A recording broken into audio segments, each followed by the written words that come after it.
Welcome to Let's Play Gran Turismo 3, episode 84. And wherefore, officially, only the third time in this game I have ultimately fucked something up. Because even though I originally did the segment, ultimately, I forgot to turn my microphone on again for only the third time in this game. And I knew this was probably going to happen eventually, but I've already won the prize car. And so, I've already decided on which car I'm going to use for the Swiss Alps rally, as of which this is a re-recording, because my dumbass forgets to tell me about the important things. And the car I'm using is the Ford Escort, and officially I've already purchased the turbo. I've done this event once, and officially, because my microphone is actually switched on this time, let's re-record this. Rally of Alps, Swiss Alps. The sound of the exhaust reverberating in the Alps. Let's just get this over with. I've done everything I set out to do, it's just that this time I have the audio on, and just to be certain, yep, I do have the assist switched off, and yeah, let's do this.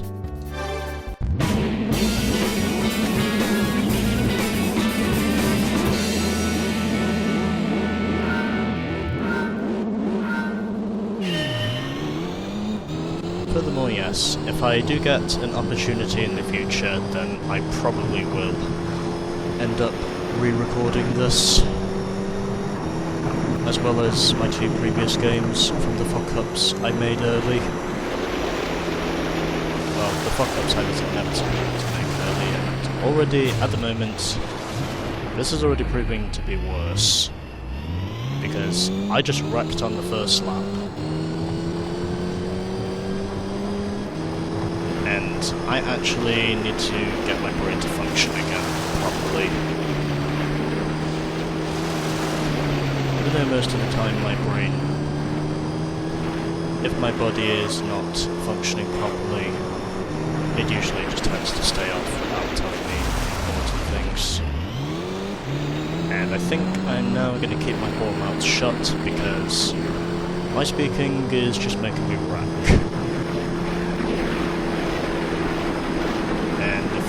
Don't win this like I did previously, then I will just go fuck myself. But ultimately, I did do this previously. I believe when I completed this event, the completion rate was previously 81.1%, and then following that, it went up to precisely 81.6% after I completed this event.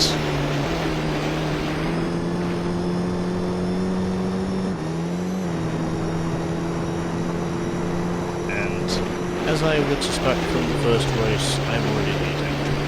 And oh fuck me, I forgot to remove the turbo. That's probably the main reason why I'm winning this thing. I forgot to remove the fucking turbo. I should have removed it. Which is probably the main reason why I'm leading this thing. Even though I would be leading in the previous race anyway. Obviously, I would think in order to correct myself from the errors I made in this game, I would definitely have to re-record this game in the future, as well as the two previous ones to correct myself from the errors I made previously. Even though I'm probably not going to forgive myself for them.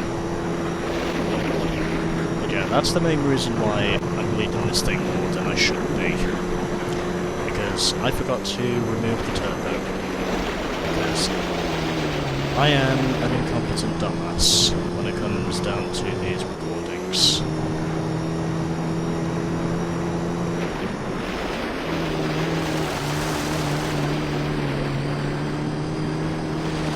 Fortunately, however, I do have some gum on my desk, so I might have to have a piece of that, just so I can get myself to think straight.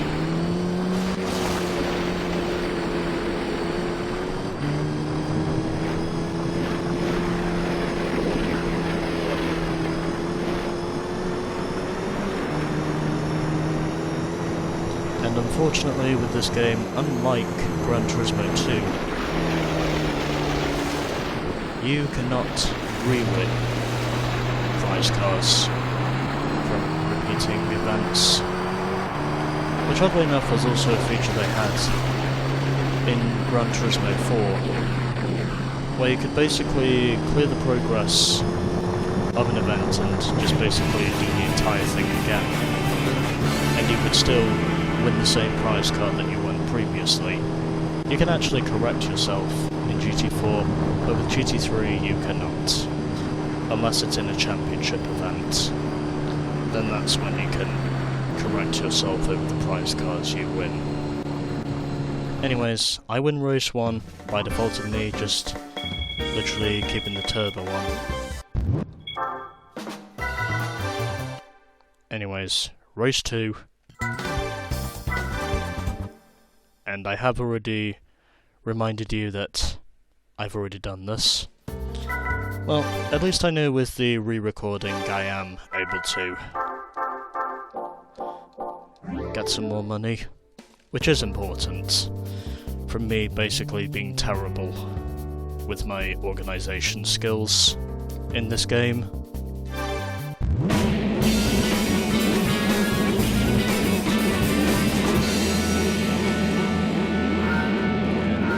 Getting a piece of gum out. And I'm just having it now because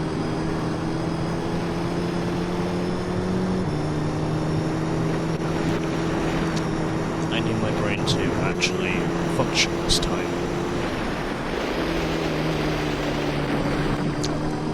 Although, it does surprise me on how it's only been the 3rd time in this game that I've ultimately fucked something up and had to re-record because I forgot that my microphone was not switched on.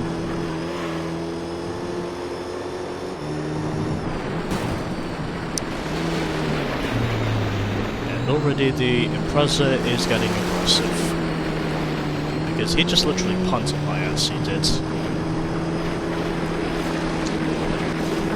Basically goes to show how much closer this race is in comparison to the first one.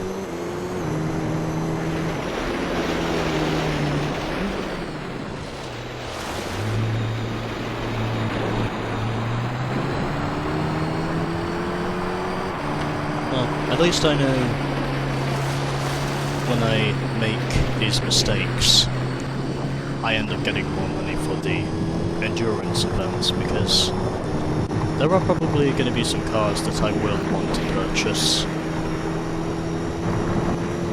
from the endurance events during this time span.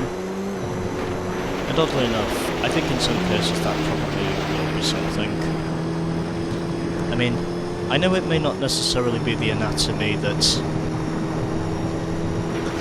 many other people will be expecting from me, but obviously, I think if you know very well you're basically going for big bucks in the endurance events, then there basically will be all sorts of cars you'll be wanting to use for those sorts of, you know, events. You know, to put it bluntly.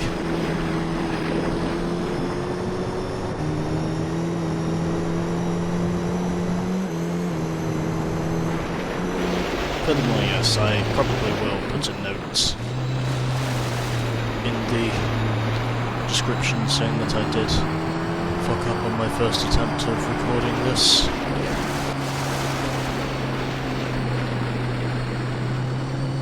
And I probably have no idea what the fuck I was talking about in the first attempt of recording this.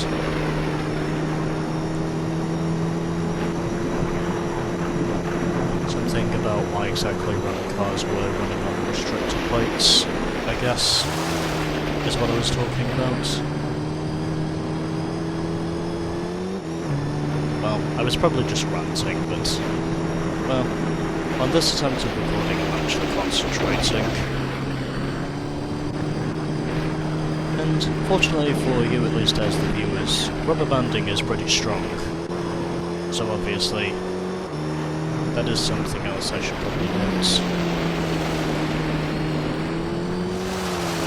And to those of you who are NASCAR fans, you probably do know precisely what restrictor plates are. And to those of you who are unfamiliar with restrictor plates, then I will give you a brief overview on what they are. Well, restrictor plates are basically valve covers that you see at the top of the engine block, which is mainly designed, of course, to suppress or limit the amount of horsepower and torque you can usually get from the engine, as well as speed and acceleration from the engine, because you are basically limited on the overall horsepower that you know a car can usually generate. So you're basically limited on horsepower and acceleration, but at the same time you're also limited on speed. Which is also one of the main reasons on why exactly most race cars today have rev limiters. Because it shows the maximum amount of horsepower and torque you can get from an engine without over-revving it. Which is what a rev limiter is there for. But yeah, that's basically what a restrictor plate is. It's basically a valve cover at the top of the engine, like I said before, that limits the amount of horsepower and torque that a car can usually generate, and it also limits the amount of acceleration, horsepower and speed that a car overall is able to usually generate. Hence the reason on why exactly they call it the restrictor plate, because it basically restricts the maximum amount of horsepower and speed that you can get from the engine as well as the motor. Which is also one of the main reasons on why exactly you hear a lot of Americans calling an engine a motor.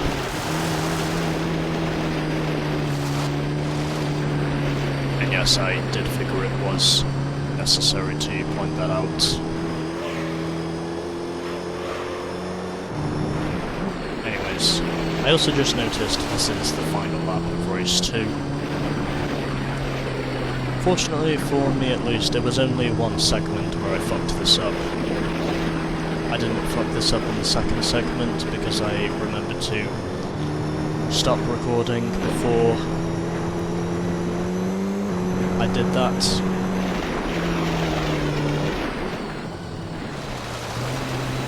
And to many of you who are motor racing fans or NASCAR supporters, then lots of you really hate the restrictor plates, because obviously, even though engine failures had been significantly reduced from what they were before the restrictor plates were implemented, ultimately at the same time they had also caused a lot more crashes. Which is basically the main reason why exactly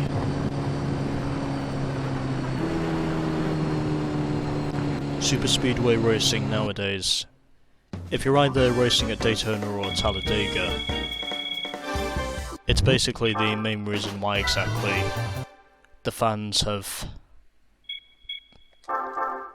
NASCAR have officially come to fear the super speedway racing. Because it's basically just become one of those chaotic crash fests most of the time. And well, the truth is with me, I understand this because, well, I am not a supporter for that kind of racing, I might add. Also, furthermore, yes, we do have more than 2 million credits. And now it's time to put the turbo back on, because without it, I will not win this race. Anyways, final race of Rally of Alps.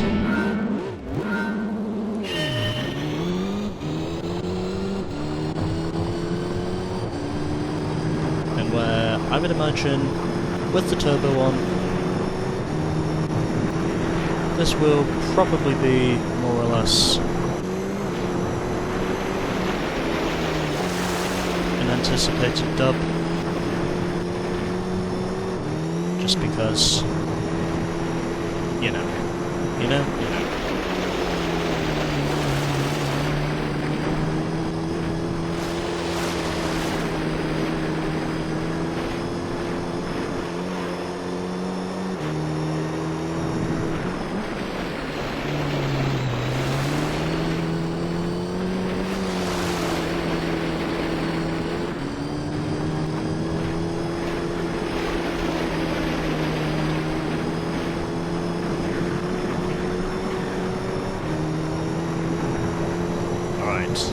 So, we are pretty much settled into the first lap, and I am already a second clear of the Scooby.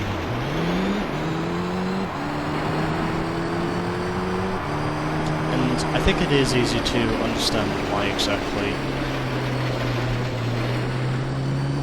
restrictor plates are hated by fans and drivers alike, because you basically know for sure that everyone is just going to be bunched up together, and then once you know someone makes a mistake, you basically end up causing a multi-pile-up, hence the main reason why NASCAR calls it the big one, hence the reason why exactly NASCAR officially calls that sort of crash the big one. If it has as many as 5 or 6, 7 or more cars involved, hence the reason why they call it the big one, because of how many cars are involved in the multi-pile-up.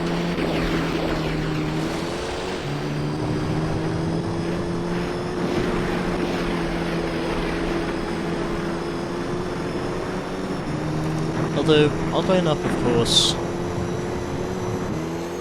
the Talladega Superspeedway, as it's now known, has had races before where it's gone caution-free. I mean, there was a caution-free race in 1997, and I think there was also another caution-free race they had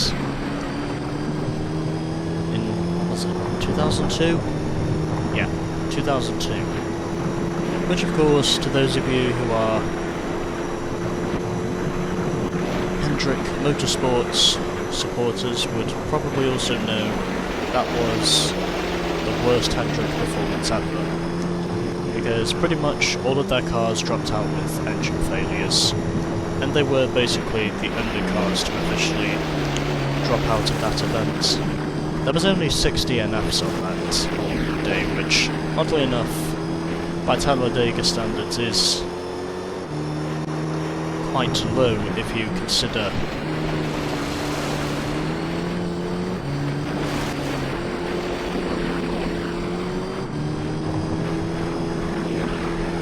how much more popular NASCAR was at the time.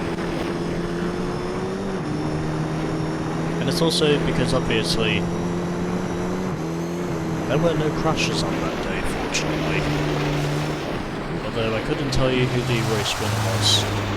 But I'm pretty sure it was the Talladega 4 race in 2002, which was the last time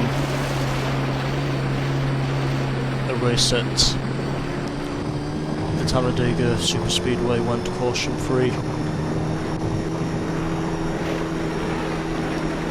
And the only other time that actually happened, of course, was 1997, during the spring race.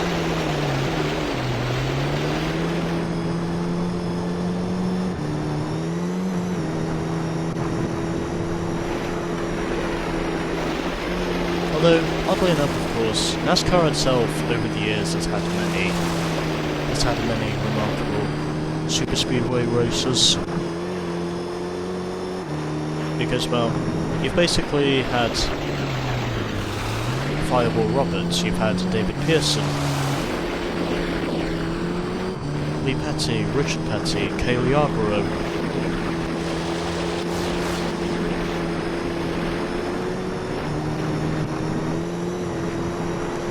Bobby Allison, Davey Allison, so even Dale Earnhardt Sr. and also Dale Jr. I suppose you could also include Jeff Gordon on that list as well, because he too has won quite a lot of restricted plate races during his career, even though he's had more wins at Talladega than he has Daytona. But you know, I just figured I'd point that out.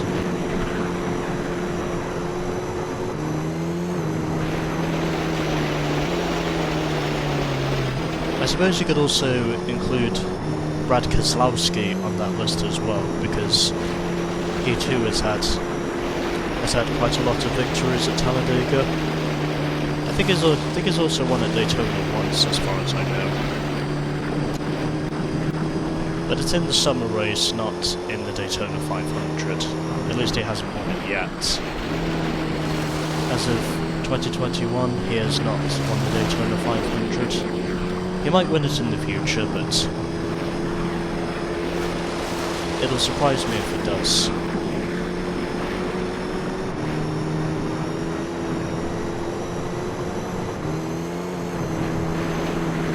Again, I mean, I would say NASCAR's top restricted plate driver at the present time would probably have to be Denny Hamlin, because arguably he's had probably more success at Daytona than he has Talladega. But oddly enough, he basically is the best drafter in NASCAR at the present time. And as I say that, I immediately fuck myself, and I lose the lead to the Impreza. But it's fine, because it wasn't on the final lap, and I'm hopeful in saying that I will manage to stage a comeback. Since I have the turbo one, it does make it easier for me to compete. We were side by side as we went across the bridge. Oh shit! I almost got a tailfish there. The rear end nearly stepped out there. That would have been ugly if that would have happened, because the Impreza would have literally run into the back of me if that turned out to be the case.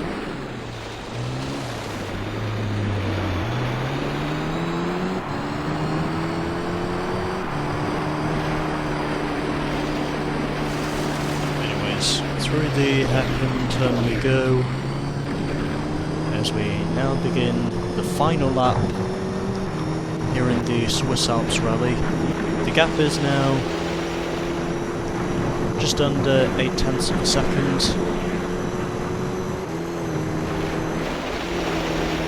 This is still proving to be a pretty close race. Still made a minor mistake through the third corner, but fortunately it was nothing too conspicuous. I feel a sneeze coming on again.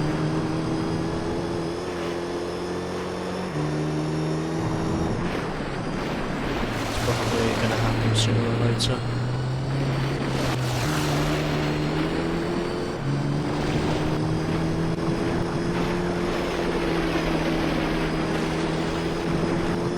anyways, battle is not over. The Impreza is definitely keeping up with me. I really cannot afford to bottle this, because if I do, then I will be upset. I will be pissed off if I fuck this up now.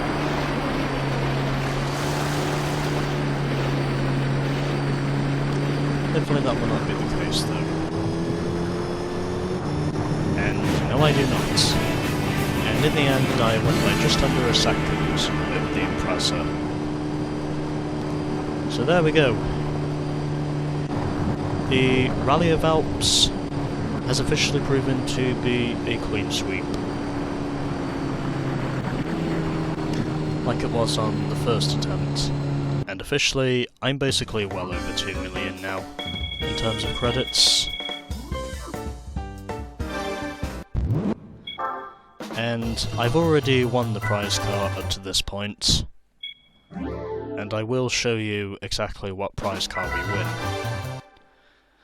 Which is probably the main reason why the prize car didn't show up this time, but the prize car we win is this. This is the prize car we won from the Swiss Alps rally originally. And I had a feeling this was probably going to happen sooner or later, because apparently I'm not paying attention to myself. Anyways, that's the prize car we win from Rally of Alps, the Peugeot 206 rally car, the same one that we see on the front page of the event itself.